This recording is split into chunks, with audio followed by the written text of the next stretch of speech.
అందుకు ప్రియమైన సహోదరి సహోదరులకు యేసుక్రీస్తు నామములో శుభములు. దేవుని యొక్క కృప మీకు కలుగును గాక. ఈరోజు దేవుడు మనకిచ్చిన మాట రూతు గ్రంథము 1వ అధ్యాయము 8వ వచనం. నయోమి తన ఇద్దరు కోడండ్లను చూచి, మీరు మీ తల్లుల ఇండ్లకు తిరిగి వెళ్ళుడి, చనిపోయిన వారి ఎడ్లను నా ఎడ్లను మీరు దయచూపినట్లు యెహోవా మీ ఎడ్ల దయచూపును గాక.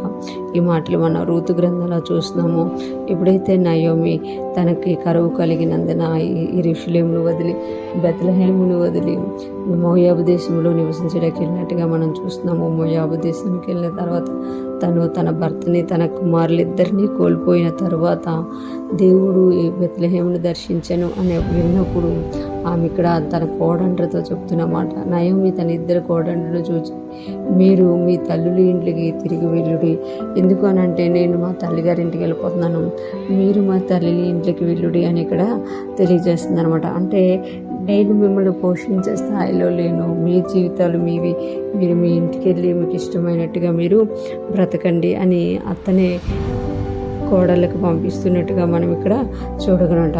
చనిపోయిన వారి ఎడ్లను నా ఎడ్లను మీరు దయ చూపినట్లు యెహోవా మీ ఎడ్ల దయ చూపునుగాక. అంటే నయోమి కంట మోయాబు దేశంలో ఉన్న తన కోడళ్ళు మంచివారిగా ఉన్నట్టు మనం చూడగలం. ఇక్కడ చెప్తుంది కదా రూతు తన కోడళ్ళ విషయంలో, చనిపోయిన వారి ఎడ్లను నా ఎడ్లను మీరు దయ చూపినట్లు. అంటే రూతు వారిపై ఇద్దరు కూడా దయగలవారు అని ఇక్కడ మనకి తెలియచేయబడుతుంది అనమాట. వాళ్ళు మోయాబు దేశంలో ఉన్న అన్య దేశంలో పెరిగిన వారి హృదయాల్లో దయ అనేది ఉందన్నమాట. అందుకే ఇక్కడ నయోమి అంటుంది కదా, నా ఎడలను చనిపోయిన వారి ఎడలను. అంటే రూతు వారికో పెళ్ళైనప్పుడు నుండి ఎన్ని సంవత్సరాలు ఉన్నారో తెలియదు, కానీ వారిలో ఉన్న గుణం ఏంటి అని అంటే దయ అనమాట, మంచితనం అనమాట.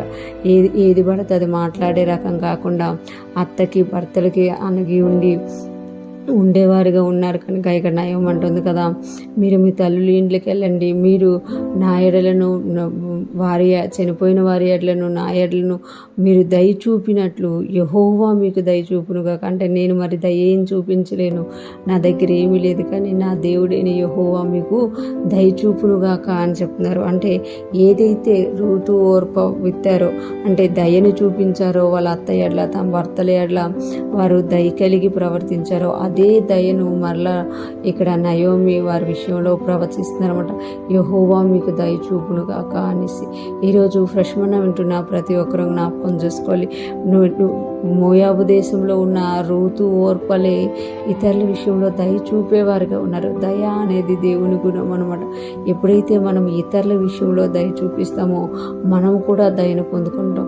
అన్య దేశంలో ఉన్నప్పటికీ కూడా, అన్యులైనప్పటికీ కూడా రూతు ఓర్పలో దయ ఉండబట్టి వారి జీవితాల్లో మరలా దయను వారు పొందుకున్నారు. ఓర్ప వెళ్ళిపోయింది, తన గురించి తెలియదు, కానీ రూతు నయోమితో వచ్చి ఎంతటి దయను పొందుకుందో మనం అందరం కూడా బైబిల్ గ్రంథంలో గమనించగలం అనమాట. ఈరోజు ఫ్రెష్ మన ఉంటున్న ప్రతి ఒక్కరూ కూడా మనము కూడా ఇతరుల విషయంలో దయ చూపేవారుగా, ఇతరుల విషయంలో దేవుడు మన పట్ల దయ చూపినట్టు మనం ఇతరుల ఎడ్ల దయ చూపినప్పుడు ఆ దయ అనేది విత్తనంగా మారి పంట మనకు వచ్చేటదిగా ఉంటుంది. ఈరోజు ఫ్రెష్ మన ఉంటున్న ప్రతి ఒక్కరూ కూడా దయను చూపించే వారంగా ఇతరులకి దేవుని గురించి పరిచయం చేయడం కాదు, వారికి దయ చూపించే వారంగా, వారికి అవసరమైనప్పుడు మనము సహాయం చేసేవారిగా ఉండాలి అని దేవుడు కోరుకుంటున్నారు. అటువంటి దయాగుణాన్ని కలిగిన వారంగా మనం ఉంటూ అనేక మందిని క్రీస్తును పరిచయం చేస్తూ క్రీస్తులో ముందుకు సాగిపోదుము గాక.